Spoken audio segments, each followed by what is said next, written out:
Title है kingdoms, Kings and Republic. ठीक है, लेट्स गेट स्टार्टेड। इस चैप्टर में जो भी एज यूजुअल इम्पोर्टेंट पॉइंट्स थे वो हमने इस वीडियो में रखे हैं। आप वीडियो गौर से देखिए, रिवाइज करिए। जो आपको समझ नहीं आ रहा है वो आप कमेंट सेक्शन में लिख दीजिएगा। ठीक है, चलिए स्टार्ट करते हैं। इस चैप्टर में लिखा गया है जो प्रीस्ट्स थे उन्होंने लोगों को डिवाइड किया 4 ग्रुप्स में, और उन ग्रुप्स को हम वारनास बोलते थे। 4 ग्रुप्स में डिवाइड किया लोगों को प्रीस्ट ने, जो पुजारी जिनको हम बोलते हैं, तो उन ग्रुप्स को बोलते हैं हम वारनास, 4 वर्नास में। ठीक है, अकॉर्डिंग टू देम ईच वर्ना had a different set of functions. तो जो अलग अलग ग्रुप्स में डिवीजन हो गया लोगों का, तो उनके अलग अलग फंक्शंस हुआ करते थे। एक पर्टिकुलर वर्ना का एक अलग फंक्शन हुआ करता था, दूसरे वर्ना का दूसरा फंक्शन हुआ करना था। They were expected to do a particular function. ठीक है, आगे देखते हैं। तो जो ये 4 वर्नास थे, पहले उनके नाम देखते हैं। पहला था ब्राह्मण, दूसरा क्षत्रिय, विश्य और वैश्यास तीसरा था, और चौथा था शूद्रास। जो ब्राह्मण्स थे ये टॉप मोस्ट माने जाते थे लैडर पे।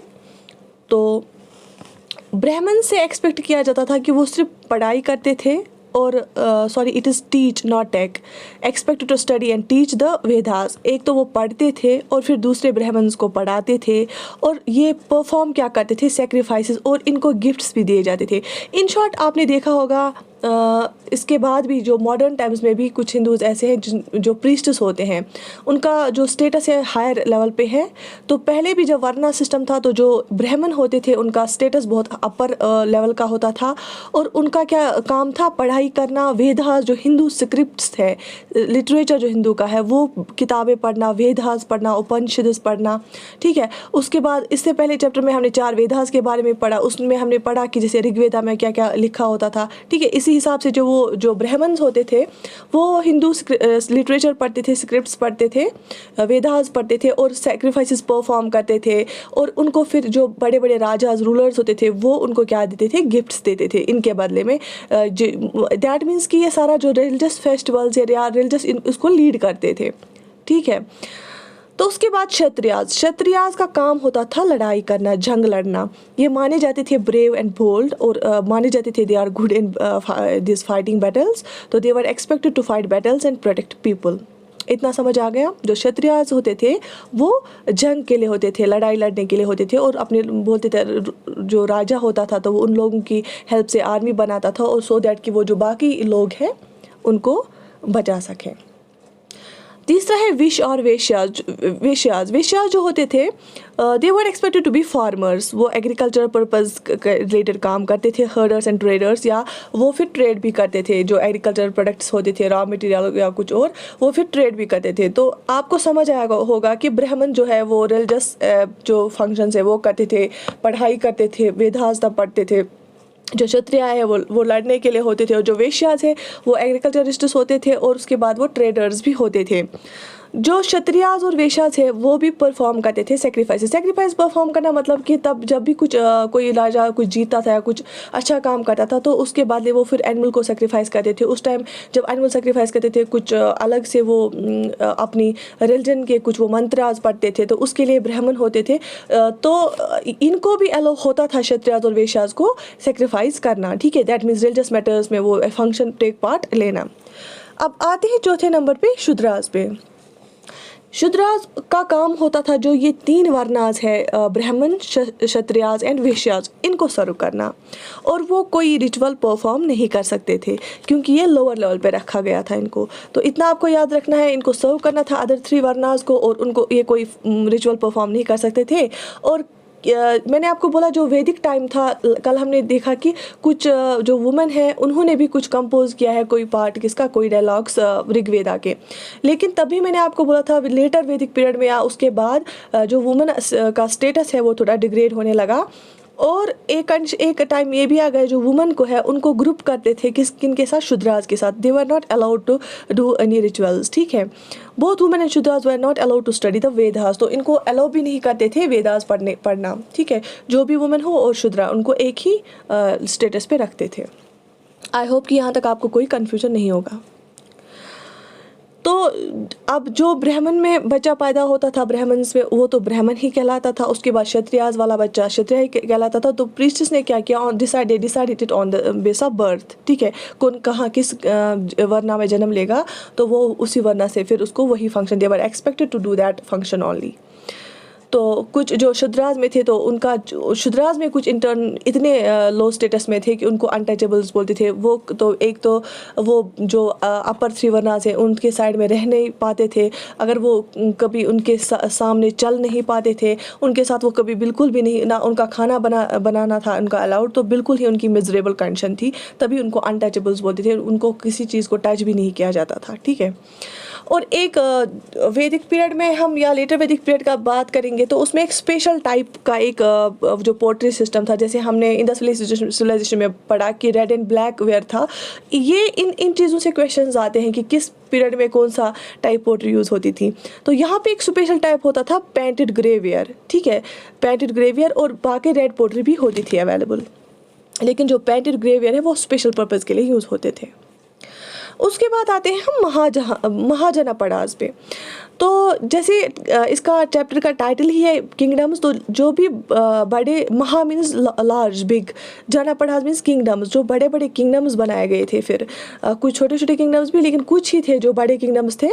तो about 2500 years ago some janapadas became important. तो दैट मीन्स कुछ जो किंगडम्स होते थे तब उनके जिसकी किंगडम के भी रूलर बहुत ही ज़्यादा पावरफुल होते थे, तो वो फिर एक अलग ही इंपॉर्टेंस रखता था, ठीक है।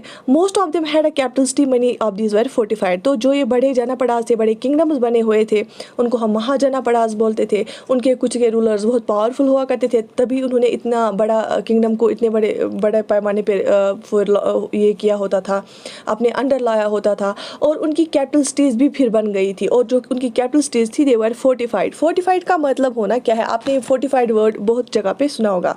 दैट मीन जो वो कैपिटल सिटी होती थी उसकी एक ऐसी जगह, पहली तो उसकी स्ट्रेटजिक लोकेशन होती थी।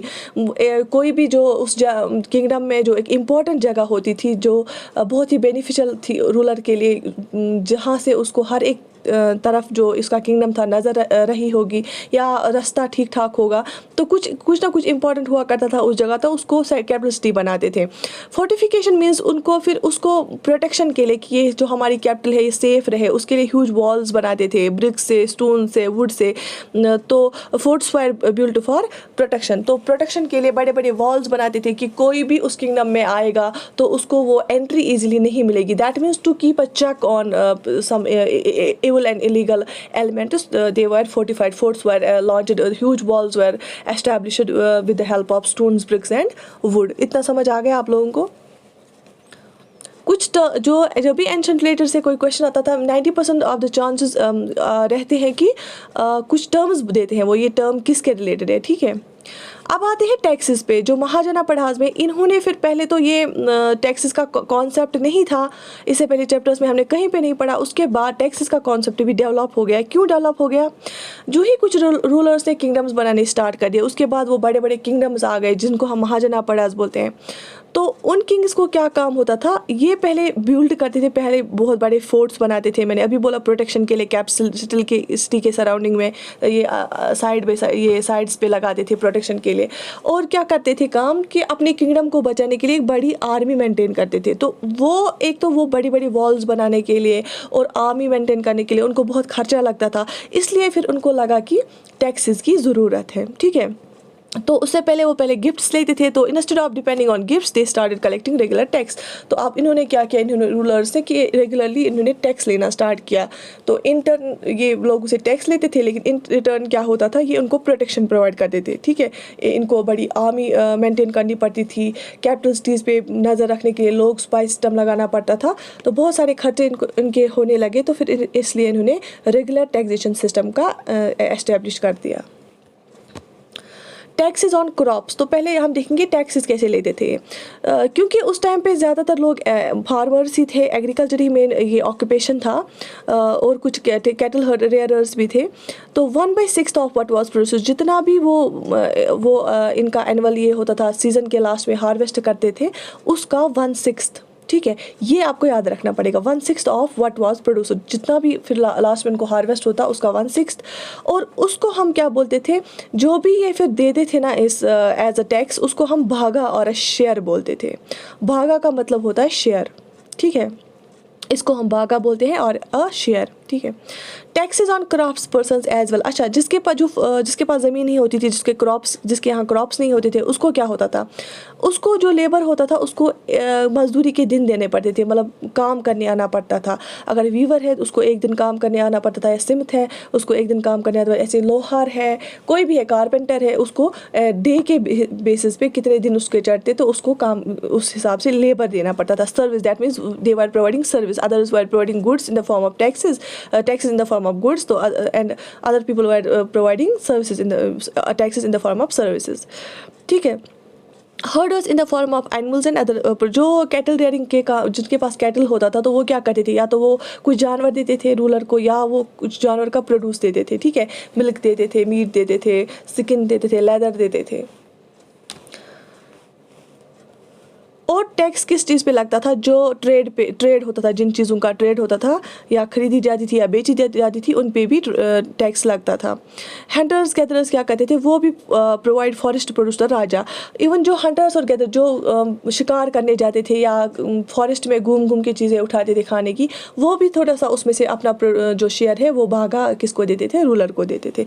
दैट मीन्स कि from every section of people there were taxes, वो लगाते थे उन पे taxes, they need to give taxes to the rajas, ठीक है।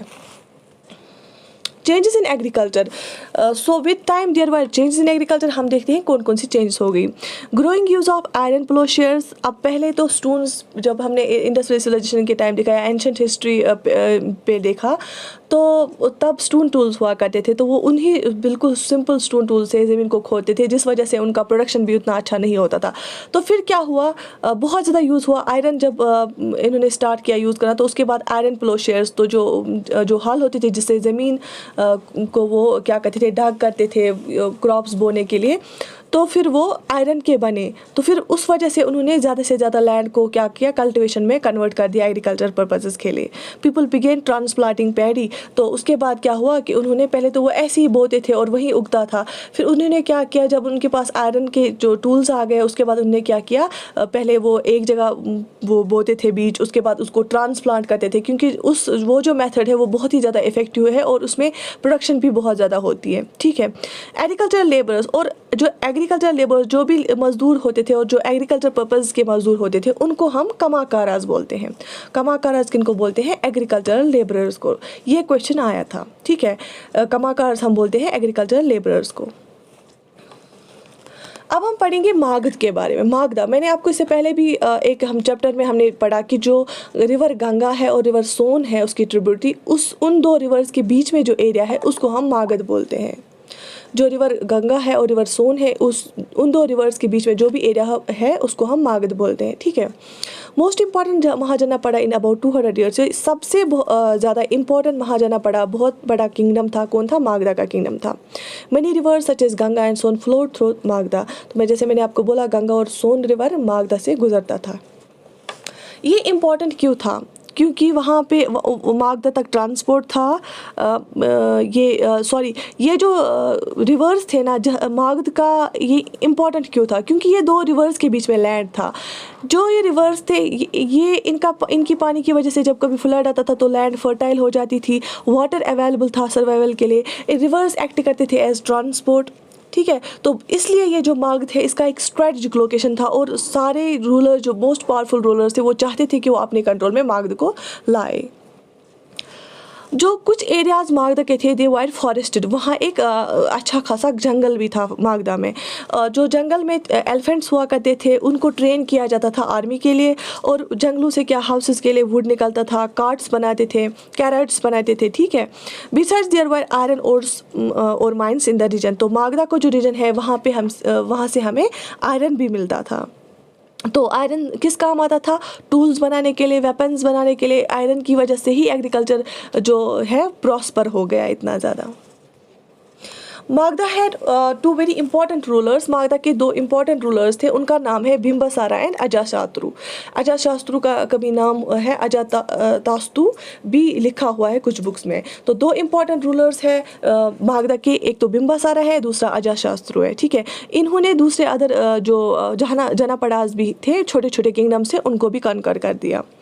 और एक रूलर का नाम है जो इंपॉर्टेंट रूलर है, वो है महापद्मानंदा। महापद्मानंदा एक अनदर रूलर था, ये भी बहुत ही ज़्यादा पावरफुल था। इवन इसने जो अपना कंट्रोल है नॉर्थ वेस्टर्न पार्ट तक ले लिया था, अपने अंदर ले लिया था, नॉर्थ वेस्ट तक। क्योंकि आपको पता है जो नॉर्दर्न प्लेन से वहाँ से गंगा बहती है, वहाँ वो रीजन मागधा का है, बिल्कुल नॉर्दर्न प्लेन्स वाला रीजन। तो लेकिन इसने फिर नॉर्थ वेस्ट तक ये कॉन्कर किया था, किसने? महापद्मानंदा ने। और जो मागध की जो कैपिटल थी बहुत सालों के लिए, वो थी राजगृह, बिहार में जो थी। क्योंकि आपको पता है गंगा कहाँ से बहती है? उत्तर प्रदेश, उत्तराखंड से निकल के फिर उत्तर प्रदेश बहुत ही बड़ा एरिया है उसका, और फिर बिहार ये सारा कुछ आता है नॉर्दर्न प्लेन्स में, वही एरिया मागध का है। और जो बिहार में एक जगह है राजगृह, वो कैपिटल थी किसकी? मागध की, ठीक है। उसके बाद कैपिटल शिफ्ट हुई टू पतालीपुत्रा, पटना, ये भी बिहार में ही है। पहले राजगृह मागध की कैपिटल हुआ करती थी, उसके बाद पतालीपुरा, दोनों, ठीक है। तो मागध की कैपिटल है राजगृह, उसके बाद लेटर ईयर्स में पतालीपुत्रा। More than 2300 years ago, a ruler named Alexander, who lived in Macedonia in Europe, wanted to become a world conqueror. तो अलेक्जेंडर जो है वो था यूरोपियन एक रूलर, ठीक है, मैसेडोनिया का था, यूरोपियन था रूलर। तो उसने क्या चाहा था कि वर्ल्ड को कनकर करे, ठीक है। तो उस वजह से फिर वो उसने कुछ इजिप्ट के, मिस्र के पार्ट्स कनकर किए थे, वेस्टर्न एशिया के पार्ट्स कनकर किए थे। आपको पता है कि जो इंडियन का सब कॉन्टिनेंट है ये साउदर्न पार्ट में आता है, वेस्ट के पार्ट्स कनकर किए थे। फिर वो चाहता था कि इंडियन सब कॉन्टिनेंट पे आए, लेकिन वो आ भी गया, इंडियन सब कॉन्टिनेंट में आ गया। तो वो पहुंचा कहाँ? जो रिवर ब्यास है, रिवर ब्यास के बारे में भी हमने पढ़ा, जो ऋग्वेदिक में है, ठीक है। रिवर ब्यास के बैंक्स तक वो आ गया। कौन? अलेक्जेंडर, ये यूरोप का एक ये रूलर था। When he wanted to march further, जब वो उसने चाहा था कि वो बिल्कुल अंदर तक इंडिया में आए, लेकिन जो उनके सोल्जर्स थे इन्होंने बिल्कुल रिफ्यूज़ किया, क्योंकि उनको पता था they were ever about the जो इंडिया के रूलर्स हैं, उनके पास बहुत ही ज़्यादा आर्मी होती है। तो इसलिए उन्होंने माना नहीं अलेक्जेंडर को, क्योंकि वो थक गए थे बहुत ज़्यादा। तो वो कहाँ तक आ गया? On the up to the banks of river Beas. तो ये था मागधा तक, मागधा के बारे में, ठीक है। इसके बाद हम एक और महाजना पढ़ेंगे, वाजी, जिसका नाम हम बोलते हैं वाजी। वाजी का जो कैपिटल है, वाजी की कैपिटल कौन थी? वैशाली। वैशाली भी बिहार में है।